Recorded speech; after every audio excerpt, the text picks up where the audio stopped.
I hope everybody is doing well. I don't know how long I'll get to come live tonight or hear whatever it is to you guys. It's starting to be morning here, I guess. It's 3 a.m. almost. FarQ, hate to hear you got a lot on your mind tonight. That can be hard. My night's been good. I got a quick nap in. Baby's been great. We've both decided to have mid-morning snacks or early morning snacks, whatever you want to call them. We're having little microwavable White Castles and digging cases. Yes, it's always important to forgive. Forgiveness is so important. It's good that you recognize that too. It's very good. Moving on can be a beautiful thing. But tonight, what I'd been looking at is a case that I'd done, and trigger warning, it's a little gory, I guess, but I'm not going to go into too much of the gory detail of it. I just want to see, the outcome. I want to see if he ever got prosecuted, what came of it. And here, it's it's Jose Pascal Reyes. I can't ever pronounce his name correctly, but let me share my screen here, and I will show you this man. I covered him, I guess, a year ago. When this first broke, I went live on him, and I'm curious as to see whatever come of this. Live on him. Oh, hang on. Almost had an echo. Okay, so it says, man arrested after 12-year-old kidnapping victim escaped, allegedly confessed to dismembering girlfriend. Like I said, it's a little gory, but we can skip over the gory stuff. But that is Mr. Reyes. And this was back in, let me see if I can see a date here, in September of 2022. So I'll go ahead and read the article so we have a little backstory here. Are you familiar with this one, FarQ? Let's see. The boyfriend of a woman who, along with her 14-year-old son, was found murdered and dismembered last month, has admitted to the killings. Ooh, so this is a more recent one. Okay, so he had been indicted. Sorry. Let me go down here and let's see if I can get one of the original.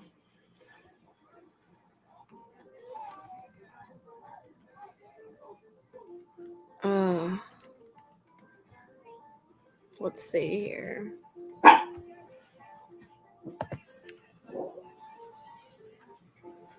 I know. It's so dark. I don't understand it either, FarQ. It's always a suitcase or a sleeping bag or they're dismembered. It's so gory.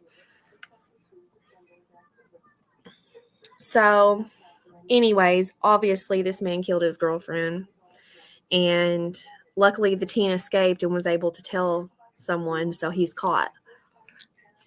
This is the update on that. An undocumented immigrant indicted on 11 counts of capital murder and abuse of a corpse, and this was in Alabama, guys. Let's watch this video.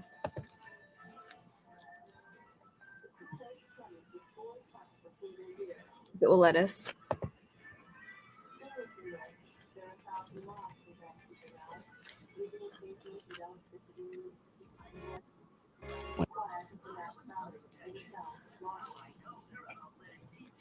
And I served.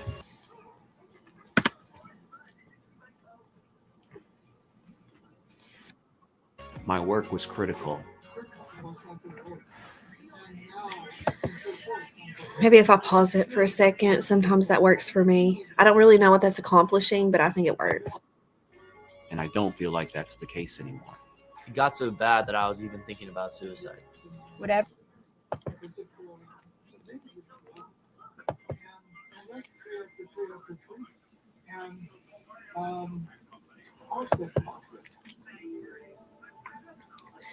Unfortunately, FarQ, I don't know. I know I'm not as shocked as I used to be to hear it. I mean, I can't imagine how anybody could do that. I just, when I hear it, I know State that we know that there's prosecutors today out there, announcing so that yeah, Jose sure people already Paulino Pascual Reyes is charged in the deaths of his girlfriend and her son, has been indicted on 11 counts of capital murder. It's a horrific case we told you about back in August that started when a 12-year-old girl was found wandering down County Road 34 in Tallapoosa County. It was that girl that led authorities to a mobile home where the decomposed bodies of the two victims were found. According to authorities, the girl had been tied up, drugged, and assaulted and was only able to free herself by chewing through her restraints. Reyes is facing nearly a dozen charges. If convicted, he could face the death penalty. Wow. I'd forgot about her chewing through the restraints.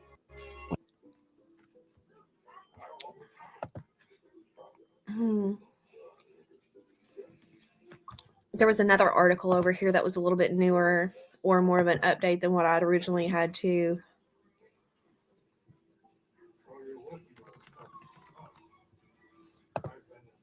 This one was September 9th of 2022. Yeah, it was crazy, Farkey. When this broke, it was like hearing something that was out of some fiction, you know?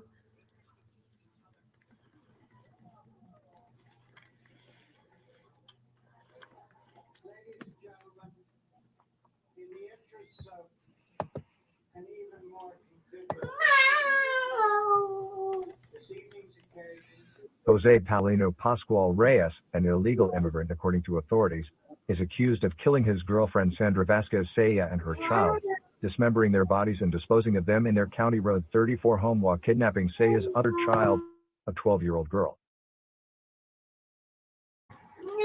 Just horrifying. It definitely is, Farkey. I've never heard a more true statement.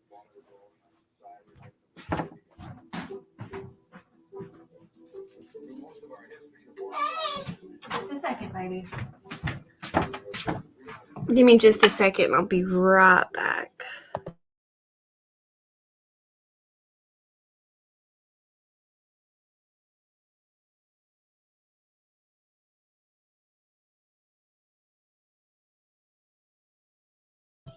Sorry, I'm up with the little one alone, and I needed to help him with his tablet. He's watching a couple of his little shows right now, so I may have to pop in and out. Yeah, very horrifying. Let's see here.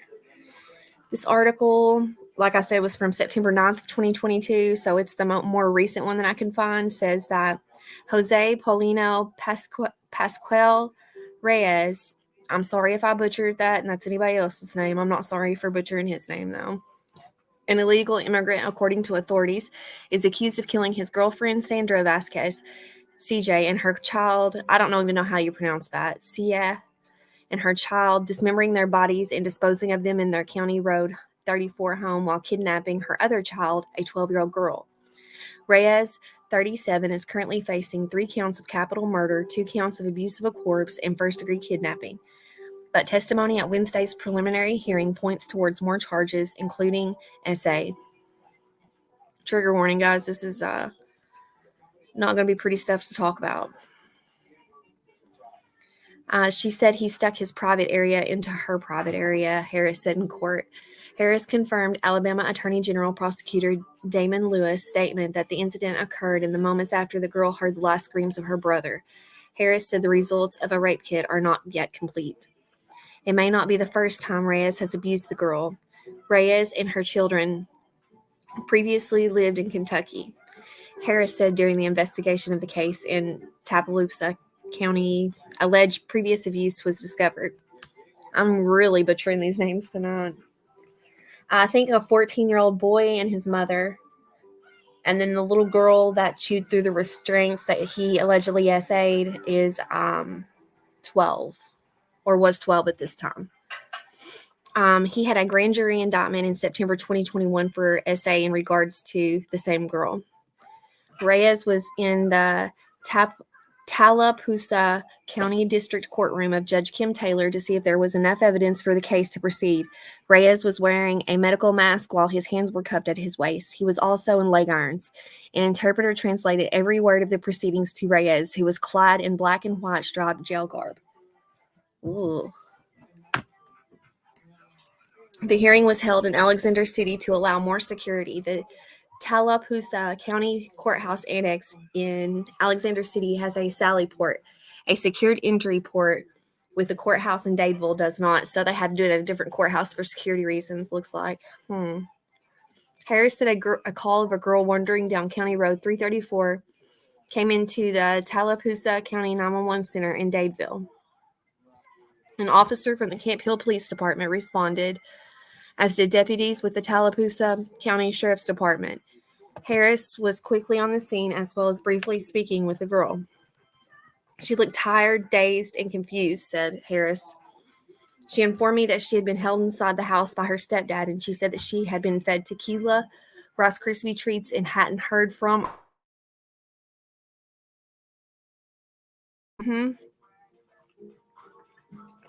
Yep. Harris said the girl had chewed through restraints and broke her braces. Harris said he noticed marks on her wrist, possibly caused by restraints, as well as marks on the girl's feet and ankles. Officers briefly searched the home, noticing a foul odor, a blanket on the wall of the master bedroom, broken restraints, numerous things packed, and blood. Harris said a search warrant was granted to search for evidence of kidnapping and evidence of the missing mother and brother. And if this is offending anybody, I'm so sorry. I'm not trying to trigger anybody about anything. Farkey, if it gets to be too much, let me know, because I know this one is a rough one. It's gory. Harris said he photographed the inside of the residence while taking notice of what was and wasn't there. I noticed big trash bags packed with female items like purses, shoes. Harris said, I saw cleaning supplies in the little boy's room. There was a possible blood in the floor and dents in the wall. Harris said the master bedroom had nylon restraints tied to both sides of the headboard. There were also water bottles, Rice Krispie treat wrappers, and used condoms. Harris said he too noticed a blanket covering what could be described as a closet, hiding fresh construction just 5 feet or so from where the girl described being tied to the bed.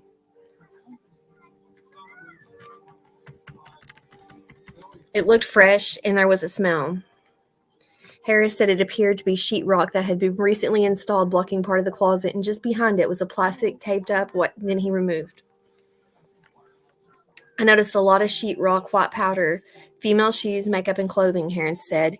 In the back corner was a suitcase. A gruesome discovery awaited Harris in the suitcase, the upper torso of a body with a mixture of body parts. It looked like body fluid and maggots. Gross.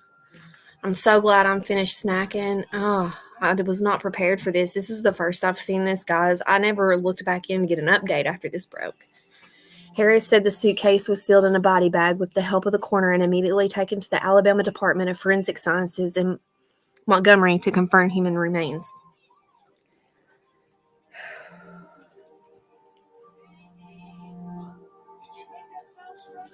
Yeah, send them back to the... You're right. Yeah, some people are just broken. Got you, FARQ. Same here. Same here. Kind of heard it all. Harris said another search warrant was obtained to dig further into the closet and flooring to find the missing boy and body parts not in the suitcase. There was concrete between the floor beams, Harris said. Harris said a receipt had been found where Reyes purchased on July 23rd 10 50-pound bags of cement. The concrete had been held in place by plastic insulation and wood slats. The evidence of body was there too. You could see a head with hair, Harris said. There was a lot of pieces cut up, mutilated. It took hours for law enforcement to remove the bodies and the parts along with the concrete and fluid dropped to a tarp-covered ground before removing in body bags on the night of August 1st.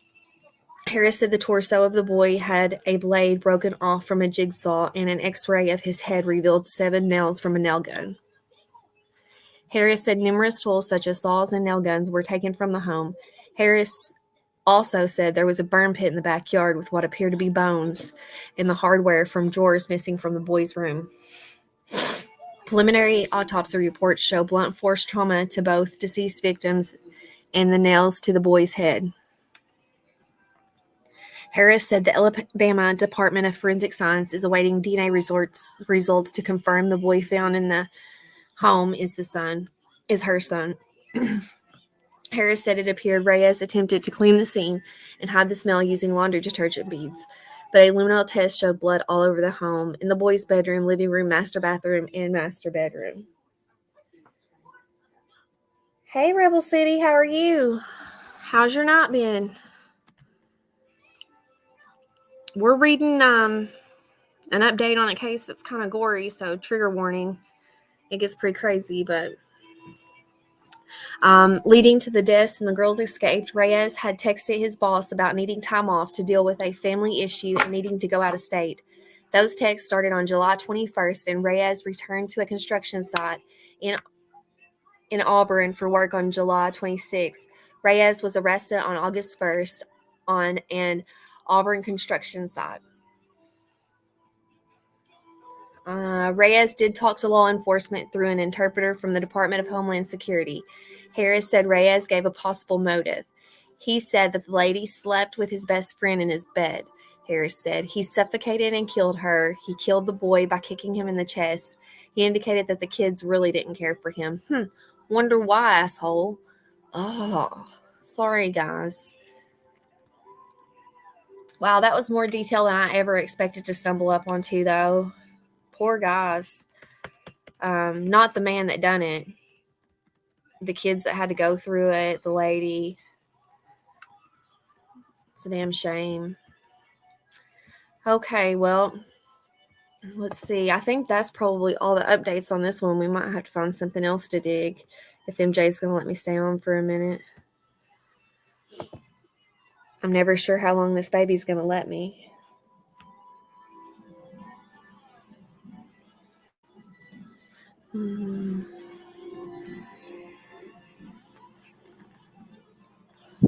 Oh, here's another one. This is from July of 2023. The state is seeking the death penalty for illegal alien charged in 2022 double murder kidnapping. There's his ugly mug. The state of Alabama is seeking the death penalty for an illegal immigrant charged with multiple counts of kidnapping, murder, and abusing a corpse in a series of gruesome murders last year. Jose Paulino Pascal Reyes, who was in the country illegally, was arrested on August 2nd, 2022 after authorities were alerted about a 12-year-old girl reportedly escaping from his residence. According to court documents, a 12-year-old girl was drugged and tied to a bedpost for over a week. At some point, she was able to chew her way through her restraints and was later found by a motorist who called the police. Like, chick chewed through the restraints so hard that she broke her braces. So, I couldn't imagine. 12-year-old could not imagine.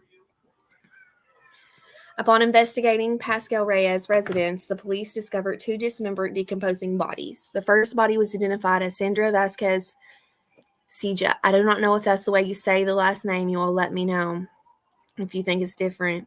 The second body, a minor, was only identified in court documents as AOGV, and that would be the 14-year-old boy, I would think. Court documents claim that both AOGV and the lady were killed and dismembered on July 24th of 2022. She was smothered by a pillow, and AOGV was bludgeoned with hands or feet. Pascal Reyes is in the country illegally and had been deported from the U.S. All of the victims had been paroled in the U.S. since 2017, pending an asylum claim. The state of Alabama has been compelled to pay for a foreign language interpreter during the case. According to court documents obtained by 819 News, the state has informed Pascal Reyes it will be seeking the death penalty in this case. Farkey says, going through that as an adult is bad enough. To do that to a child is unforgivable. Yes, very much so. Special place for people like that. And not a cool one. In a court motion requesting a DNA sample to match the crime scene DNA, prosecutors presented verbal testimony from Pascal Reyes, wherein he reportedly confessed to murdering his girlfriend and her son. And remember, he done that because she had a boyfriend. That wasn't him. And I don't blame her because he has an ugly mug. Huh. So I don't see when the trial is. Let's see.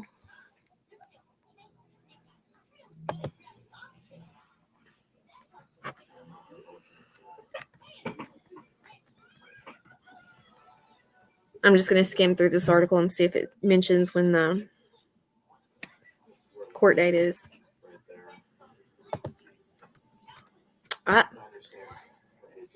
Give me just a second, guys. I'm going to have to mute for just a minute.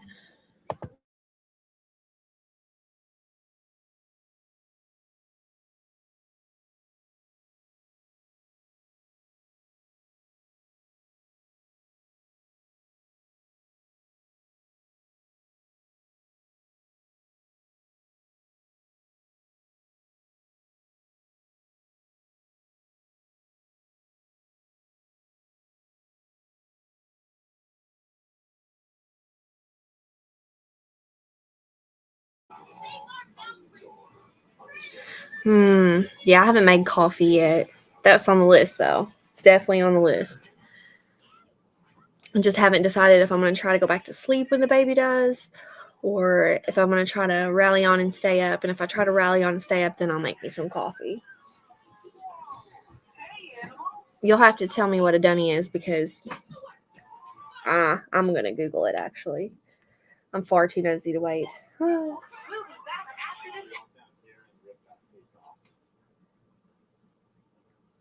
Oh, okay. The bathroom. Got you. That's a cool little term for it. Maybe I'll start using it. Maybe I'll make it a thing here in Kentucky.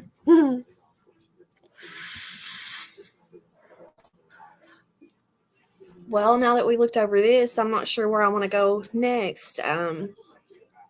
Maybe see if there's any Caitlin updates. Caitlin Crum. I don't know if everybody knows Caitlin Crum, but I've talked about her a few times on my channel. Let me pull up a video here and kind of give you a backstory of Caitlin.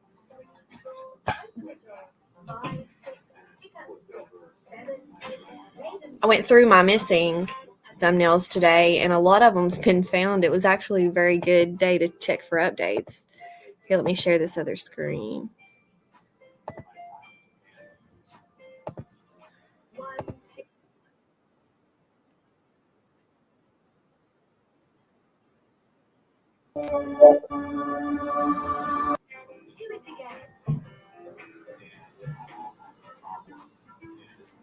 Caitlin Crum was a 20-year-old mother of two.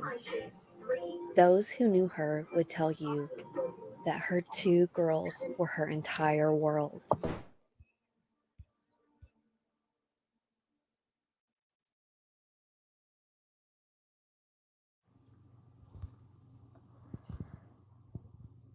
On December 1st, 2021, the Greenville Sun reports that the investigation continues in the death of Caitlin Crum. Greenville police continue an investigation into the death of 20-year-old Caitlin Jada Crum. Crum's body was found on Sunday, November 7th in an abandoned house on West Barton Ridge Road. Police have preliminary autopsy findings. Interviews regarding Crum's whereabouts in the hours and days leading up to her death continue to be conducted, Police Detective Captain Tim Davis said. We interviewed several people. We're still trying to find one or two people who have had contact with her before, Davis said. A cause of death has not been released pending the availability of full autopsy results, including toxicology tests and a determination if other possible medical conditions existed, Davis said. Do we think toxicology will show something? We think so, but we don't really know, he said. If narcotics were involved, did she do this to herself? Or did someone else do it to her, Davis asked. Full autopsy results may provide some answers. You just have to wait. We don't know if it's a crime. You got time growing on it, and it's harder to solve. He said, it's a tragic situation for her. It's a tragic situation for the family. Crum's car was found about a mile away from the abandoned house in the parking lot of Towering Oaks Baptist Church on Buckingham Road. We still don't know how she got where she was. We don't know how long the car was there, Davis said. She could have dropped it off and walked. That's the problem with these cases. There's more questions than there are answers. Family members reported Crum missing, and authorities were on the lookout for her Sunday afternoon when the sheriff's deputy on patrol stopped at the abandoned house. The deputy saw the location, drove by, and for some reason decided to look inside, and lo and behold, he found her, Davis said. Investigators are trying to determine when Crum died and how long she was in the abandoned house before being found. The last known contact with Crum was at 5:10 a.m. on Friday, November 5th, when a Greenville police officer investigated a report of a car parked for at least 4 hours with its lights on in a lot on Heatherwood Loop in Heatherwood Estates development. Crum, a passenger, was sleeping, as was the female driver. The driver was taken into custody on an active violation of probation warrant, a police report said. Crum, who gave officers a home address on Mount Pleasant Circle, was not charged. The only thing we can establish 100% is that she was alive in the early hours Friday morning. She was in a car with a friend. That is the last time we can say she was 100% fine, Davis said. Detectives have investigated numerous tips received from the public and followed up on them. We have talked to people who said they had seen her and talked to her, but we haven't been able to establish an exact time frame yet. It's just speculation, Davis said. Some of the tips are fifth and sixth hand, he said. We always welcome reliable information, Davis said. Anyone with information about Caitlin Crum is asked to call Detective Gina Holt at the Greenville Police Department at 423-639-7111. Davis said any charges in connection with Crum's death would only be filed after conferring with District Attorney General Dan E. Armstrong. What we're waiting on is the final autopsy report, he said. Meanwhile, we treat all death investigations as homicides, Davis said.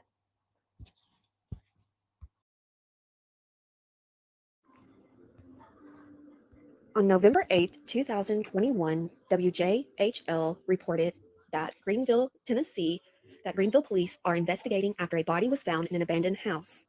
The body of Caitlin Crum, 20, of Greene County, was discovered Sunday afternoon on West Barton Ridge Road, according to the Greenville Police Department. The body was sent to the William L. Jenkins Forensic Center for an autopsy. Police are still investigating Crum's cause of death. Crum was the mother of 2 young daughters. Her youngest turned 1-year-old on Monday. Her cousin Sean Crum said Caitlin was like a sister to him. She always loved her kids. I know she's looking down on them, Sean Crum said. It's just hard now to fathom her actually being gone. Sean Crum said family members were notified of Caitlin's death by the Greenville Police Department Sunday night. He said several circumstances in her death stand out to him and other members of the family as suspicious. Greenville police confirmed Caitlin's car was left abandoned at Towering Oaks Baptist Church over a mile away from West Barton Ridge Road.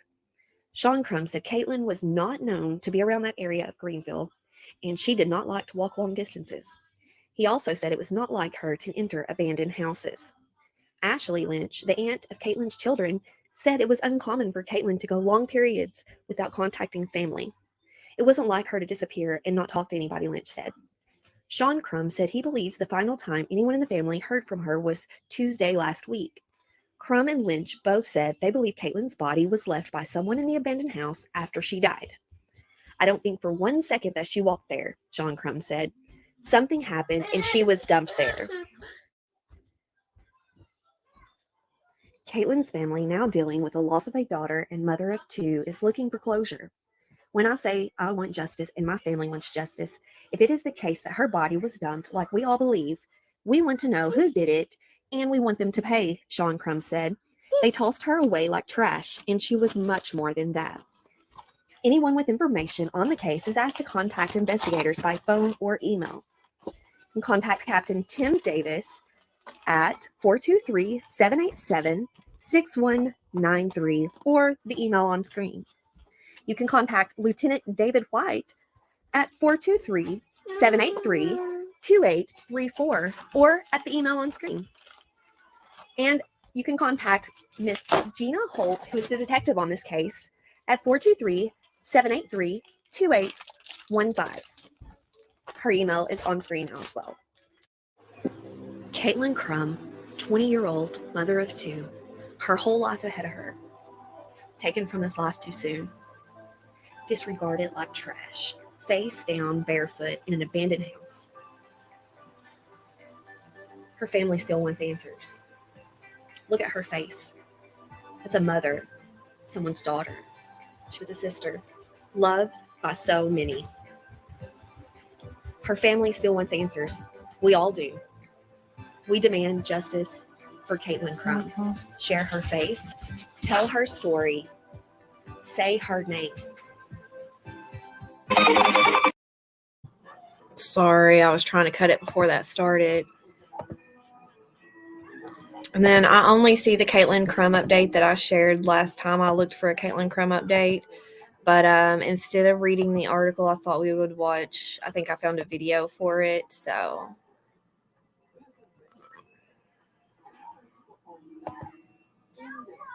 let's see if this will share.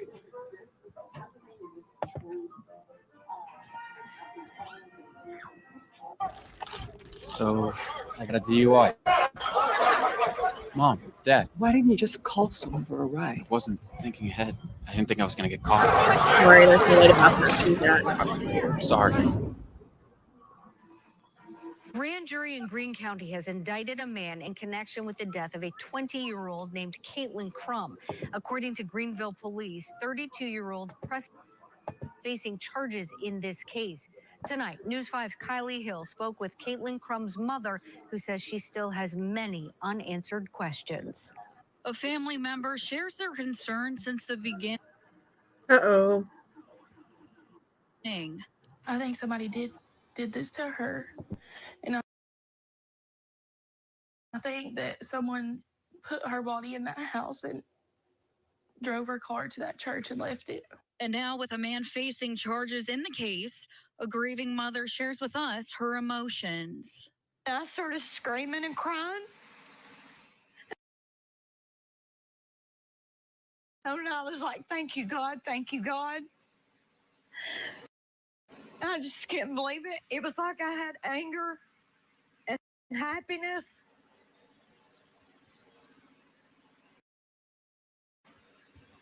And hurt. All in one. The body of 20-year-old Caitlin Crum was found on November 7th, 2021, in an abandoned house in the 200 block of West Barton Ridge Road. Now, more than a year later, 32-year-old Preston Moore is charged with abuse of a corpse, tampering with evidence, and failure to report a death. He was booked on a $70,000 bond. And his parents probably got money enough. But it don't matter. He's going to go right back in because I'm not stopping. According to the Greenville Police Department, the investigation determined that Moore was allegedly with Crum at the time of her death. But Brandy doesn't believe he was the only one involved. The man that was arrested tonight is the murderer. He did it. The others just helped with the process. Brandy believes those who provided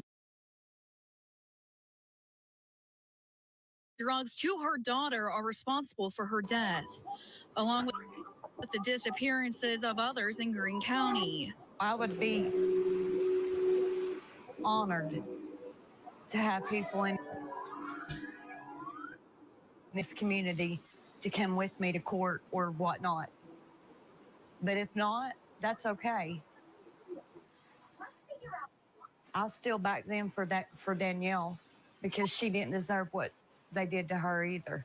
She says she's not stopping her mission to help find justice for her daughter. And I want these charges turned over to first-degree murder or second-degree murder at least. But if I could, I'll go full force for the death penalty all the way. Kylie Hill reporting.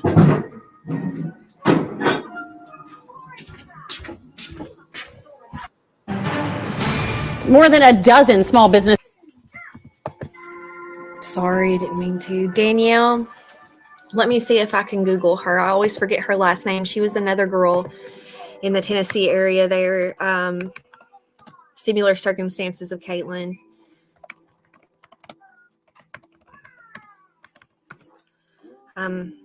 Danielle Owens. Here we can see about her too. Let's do this. Yeah, it's Miss Danielle Owens. And this is actually one that a friend of mine was digging when I came up on Caitlin's case that year. So Greenville Police, here's the update on her. Let's see. Hopefully it'll play the video.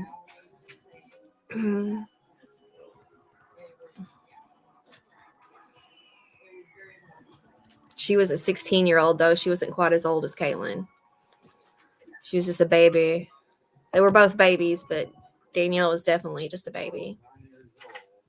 Give it time to load here. Oh, you're welcome, 4Q. I have to Google these sometimes because I can't remember all of them. There's so many. The sweaters are ugly, but the deals are real. At Rusty Wallace GMC. If this doesn't play, I'll just read the article. Here in Morristown with no dealer markups for each and every one. Be the first to the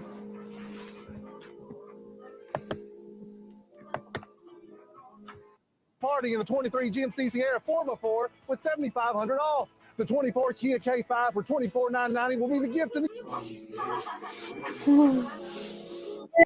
year. You'll have Santa ho ho hoing with a jolly five.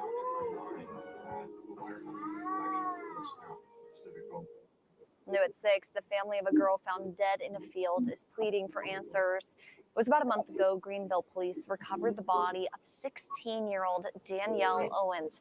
Tonight, 10 News reporter Krista Lucas shares how her body was found and why the family feels so uneasy.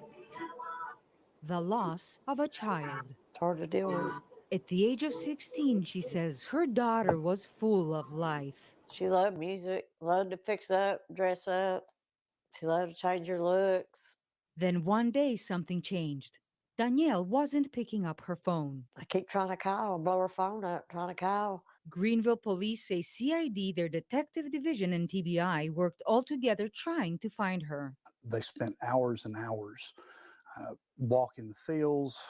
They had a drone come in and fly that area where she was last seen. Danielle's great aunt says she never gave up hope. I prayed and I prayed and I prayed that we would find her alive and we could get her the help that she needed. Danielle was struggling with addiction. And we had her help twice, had her in rehab.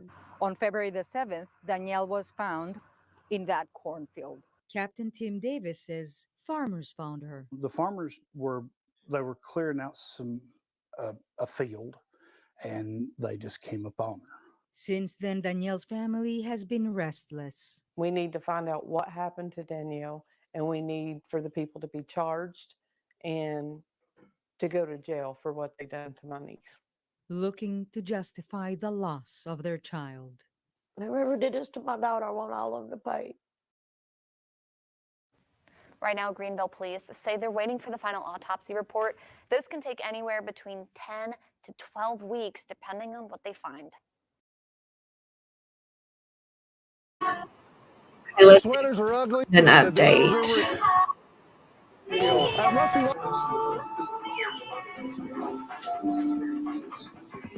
I think that's the most up to date we have. Of course, they're continuing the investigation, but that's very sad. She was very young, so young to have an addiction problem too. That's sad, but I'm assuming the addiction and maybe the circumstances from which she was found makes people believe that the two are connected. If so, I hope Preston's charged with Danielle too. But guys, that's all little man. He's sitting here with his tablet at my feet, and I know he's ready to play. So I'm going to go play with him, and I hope everyone has a wonderful rest of your night, morning, wherever it is where you're at. FARQ, thank you for always being here. I really appreciate it. And I hope you have a wonderful rest of your night. It's terrible when drugs are involved so young. It really is. It blows my mind. I didn't even, times are changing. But have a good night, and I will see everyone later. Bye.